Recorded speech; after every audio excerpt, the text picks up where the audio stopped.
Roxane déterre la preuve qui accable Michael. Il a menti depuis le début. Demain nous appartient 30 juillet 2025 épisode 1998. Dans cet épisode de Demain nous appartient, Roxane, Karim et Aurore relancent l'enquête autour de Michael Ferret, désormais suspecté d'avoir piégé Judith. Tandis que Chloé doute, Pierre Dalvin provoque Karim, et que Nour tente de réveiller la conscience de Mani.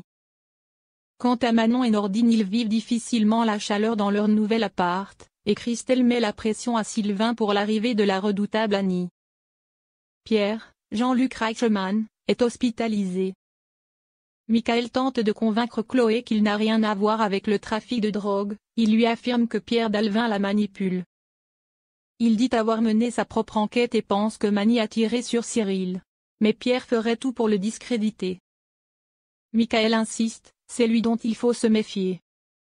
Pierre, légèrement blessé, est désormais hospitalisé. Karim le confronte, et si c'était lui qui avait placé la drogue chez Ferret? Pierre, sûr de lui, réplique qu'il a apporté la preuve que Ferret était corrompu. Et lance à Karim, à vous de me prouver le contraire, faites votre job. Aurore débarque tôt chez Nordine et Manon, épuisée par la fête des voisins et les bruits de la circulation. Elle confie à sa fille son trouble à l'idée de la voir partir. Le vide s'installe déjà dans la maison. Bruno et Sylvain rêvaient d'une partie de pêche. Mais Christelle leur met une pression énorme. Annie revient, et la maison doit être parfaite. Sylvain se résigne à annuler la sortie. Judith demande à William d'intervenir pour retarder son retour en prison. Mais il ne peut rien faire.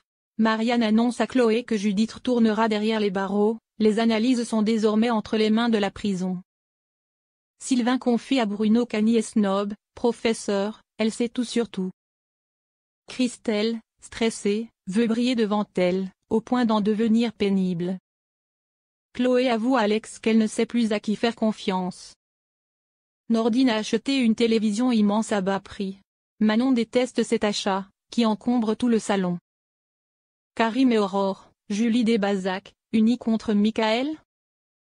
Karim accueille Aurore avec du café, elle est de retour.